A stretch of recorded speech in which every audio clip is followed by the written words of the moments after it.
Yes student, आज मैं आपको इंटर मैथ का चैप्टर मैट्रिक्स पढ़ाने जा रहा हूँ। तो सबसे पहले हम बात करेंगे मैट्रिक्स में कि मैट्रिक्स कहते किसको हैं। तो जनरली देखो मैट्रिक्स होता क्या है, अगर मैं सिंपल शब्दों में इसको डिफाइन करूँ तो इस तरीके से मैं कह सकता हूँ कि आप लोग देखते हैं क्लास में जिस प्रकार से बच्चों को बैठाया जाता है, ठीक है, क्लास कभी आपने गौर किया है, जो क्लासरूम रहता है तो क्लासरूम में भी रो और कॉलम होते हैं, ठीक है। रो और कॉलम में बच्चों को बैठाया जाता है। कभी भी आप देखिएगा एग्जाम होता है, ठीक है, तो एग्जाम में भी आपको रो कॉलम वाइज ही बच्चों को बैठाया जाता है। तो जो बच्चों को बैठने का तरीका है या जिस तरीके से बच्चों को बैठाया जाता है वो सभी जो है मैट्रिक्स के अंतर्गत आता है।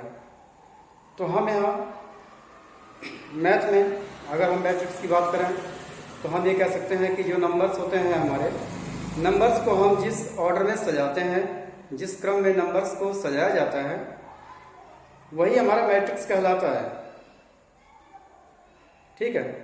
अब देखिए इसमें क्या चीजें हैं, इसकी अगर डेफिनेशन की हम बात करें तो हम ये बोल सकते हैं कि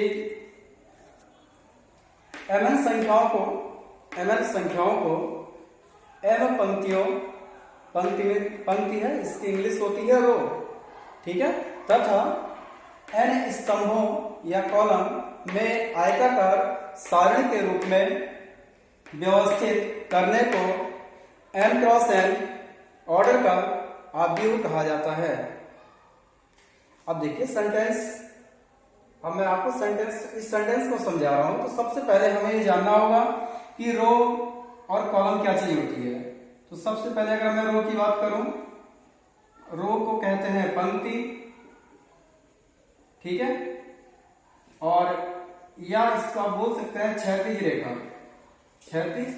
रेखा या हॉरिजॉन्टल, ठीक है। क्षैतिज रेखा मतलब इस तरीके से, ये देखो ये आपके सभी क्या है, क्षैतिज रेखाएं हैं। नेक्स्ट कॉलम, अगर मैं कॉलम की बात करूं तो कॉलम का मतलब होता है क्या, स्तंभ कभी बैठा हुआ तो रहता नहीं है, खड़ा रहता है ना स्तंभ, हमेशा खड़ी लाइन, ये सब क्या है, स्तंभ है। इनको वर्टिकल लाइन बोला जाता है।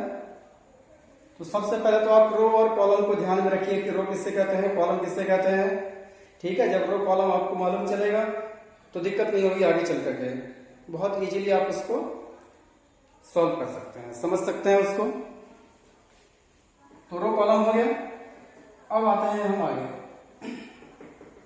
अब ये हमारी परिभाषा क्या कह रही है कि mn संख्याओं को m पंक्ति और n स्तंभ में आयताकार सारणी के रूप में हमें व्यवस्थित करना है इसको। तो हम क्या करते हैं, सबसे पहले एक ब्रैकेट बड़ा सा बनाते हैं, ठीक है, आपने बना लिया। अब इसमें आपने कुछ एलिमेंट्स लिखने हैं इस तरीके से a11, a12, a13 dot dot a1n। मैं अभी समझा रहा हूं कि ये चीजें क्या है, ठीक है। इसके अंतर्गत जो चीजें लिखी गई हैं वो क्या है अभी हम बता रहे हैं इसके विषय में। अब next a21, a22, a23 dot dot a2n। Next is a31, a32, a33 dot dot a3n। Similarly dot dot चले आप, ठीक है। और लास्ट आपको मिल रहा है क्या, am1, am2, am3 dot dot amn। अब यहां देखिए जरा, मैंने इस ब्रैकेट के अंदर कुछ एलिमेंट्स को लिखा है और इस एलिमेंट्स में आप एक चीज जरा गौर से देखिएगा। ए के पास हमने 1 लिखा है, यहाँ पर 1 1 लिखा है ना, तो देखिए यहाँ पर सब में 1 1 1 1, सब में 1 है। इट मीन्स ये आपका क्या है, फर्स्ट रो है R1, 2 2 2 2, दिख रहा है आपको। तो ये क्या है आपका R2 second row. Next is 3 3 3 3, this is R3 third row है।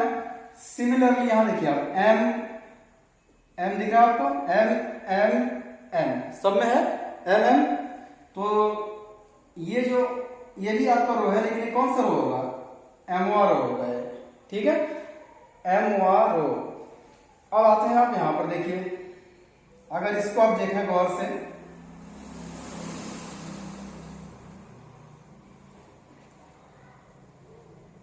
यहां देखिए अब से इसका जो सेकंड वाला पार्ट है 1 1 1 1, सब में 1 लिखा है, तो ये C1 पहला कॉलम, सेकंड 2 2 2 2, ये आपका क्या हो जाएगा C2 सेकंड कॉलम, 3 3 3 3, ये हो जाएगा C3, and this is N, तो ये कौन सा कॉलम होगा, Cn।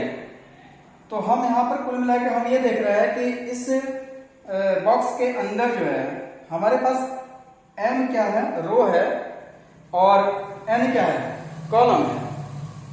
दिख रहा होगा आपको, M रो है, N कॉलम है, M रो N कॉलम। तो M रो और N कॉलम को इस आयताकार बॉक्स के अंदर, ठीक है, इस आयताकार सारणी के रूप में, आयत के रूप में आपने इसको सजा दिया है, और इसका जो ऑर्डर है M इंटू N ऑर्डर है। क्यों, क्योंकि mn संख्या आपने ली है, तो इसका जो ऑर्डर है M क्रॉस N, इसको आप इस तरीके से लिखते हैं। तो M क्रॉस N ऑर्डर का ये आपका एक मैट्रिक्स तैयार हो गया। तो हमेशा मैट्रिक्स को आप इस तरीके से अरेंज करते हैं। तो यहां पर जो आपके A11 है या A12 है, A13 है, ये सभी के सभी आपके क्या है, इसके ये सब के सब आपके नंबर्स होंगे, ठीक है, या जो भी इसके सारे एलिमेंट्स हैं। तो अब जो है हम एक चीज और देखते हैं, ऑर्डर की जैसे बात की हमने बात की यहाँ पर ऑर्डर की, ठीक है।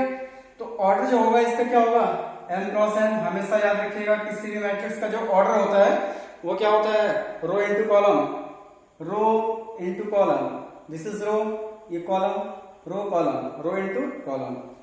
आगे आते हैं, आगे हम बात करें ऑर्डर ऑफ मैट्रिक्स, इसको नोट डाउन कर लीजिएगा, order of a matrix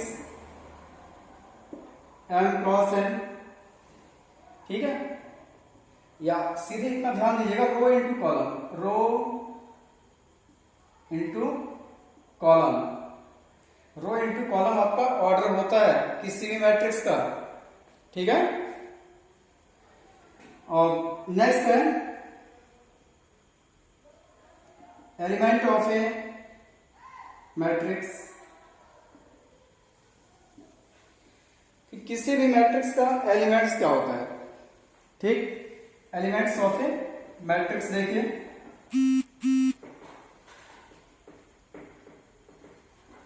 next is elements of a matrix. एक आपने मैट्रिक्स लिखा, सपोज दैट 2 3 0 1, बॉक्स के अंदर आपने इतना लिखा, तो आप देख रहे होंगे गौर से, ये जो सीधी लाइन है क्षैतिज रेखा है, ये आपका R1 होगा, ये आपका क्या है R2 है, C1 है, दिस इज C2। खड़ी लाइन, पहला कॉलम दूसरा कॉलम, दो कॉलम है, दो आपके रो है, दो रो दो कॉलम। तो सबसे पहले तो मैं इसका ऑर्डर निकाल दूं, अगर तो ऑर्डर इसका कितना हो जाएगा,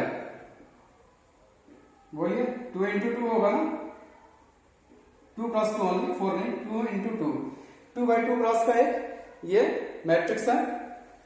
इसके जो एलिमेंट्स होते हैं, तो एलिमेंट्स होते क्या है, इस ब्रैकेट के अंदर जो भी होते हैं, जो भी तत्व लिखे होते हैं, ठीक है, वही उसके एलिमेंट्स कहलाते हैं। जैसे यहाँ देखिए 2 3 0 1 है ना, 1 है, 2 है, 3 है, 4 है, 4 एलिमेंट्स हैं इसके अंदर, इसके अंदर 4 चीजें हैं, तो ये चारों आपके इस मैट्रिक्स के तत्व कहलाएंगे, ठीक है। तो इसमें नंबर ऑफ एलिमेंट अगर हम लिखते हैं तो कितना हो जाएगा, 4। और वैसे भी जो इसका ऑर्डर होता है ना, ऑर्डर को मल्टीप्लाई कर दोगे तो उसका एलिमेंट की संख्या आपको आसानी से मिल जाएगी। अब एक चीज और है कि रिप्रेजेंट कैसे करते हैं आप।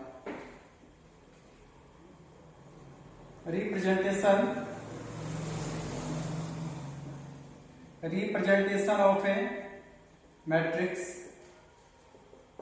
किसी भी मैट्रिक्स का रिप्रेजेंट कैसे किया जाता है उसको देखते हैं। तो इसके लिए मैट्रिक्स को हमेशा कैपिटल ए आप बोल सकते हैं, कोई भी अक्षर हो, जो भी आपका इंग्लिश का वर्णमाला ले सकते हैं, लेकिन वो कैपिटल अक्षर का होना चाहिए, स्मॉल लेटर नहीं, कैपिटल ए। ब्रैकेट के अंदर ये जो एलिमेंट्स हैं मैट्रिक्स के उसको ए आई जे से डिनोट करते हैं और ये m इंटू एन। अब देखिए यहाँ पर इसको हमने इससे पहले जो मैंने आपको बताया था, इस तरीके से मैंने कहा था आपसे, एक मैंने मैट्रिक्स लिखा था A11, A12, A13, फिर A21, A22, A23, A31, A32, A33, माना ये है आपके पास, ठीक है। तो इसमें ये जो ए आई जे है ये यही शो करता है। देखिए ए आई जे का मतलब ये पहला रो और पहला कॉलम है, पहला रो दूसरा कॉलम, पहला रो तीसरा कॉलम, दूसरा रो पहला कॉलम, दूसरा रो दूसरा कॉलम, दूसरा रो तीसरा कॉलम, तीसरा रो पहला कॉलम, तीसरा रो दूसरा कॉलम, तीसरा रो तीसरा कॉलम। तो यहाँ पर आई और जे आपके कॉलम है, ठीक है। और ये m क्रॉस n भी आपका रो और कॉलम है, लेकिन ये संख्या है उनकी, ठीक है, कि कितने रो है कितने कॉलम है। तो अगर मैं यहाँ पर m क्रॉस n लिखूं इसको, तो 3x3 क्रॉस का है आपका ये। तो मैट्रिक्स, किसी मैट्रिक्स का रिप्रेजेंटेशन इस तरीके से होता है। अब अगले लेक्चर में आपको हम मैट्रिक्स लिखना बताएंगे, कंस्ट्रक्शन ऑफ मैट्रिक्स, कि मैट्रिक्स की संरचना कैसे होती है, या किसी भी मैट्रिक्स को हम कैसे लिखते हैं, किसी भी ऑर्डर का लिखना हो तो। ओके।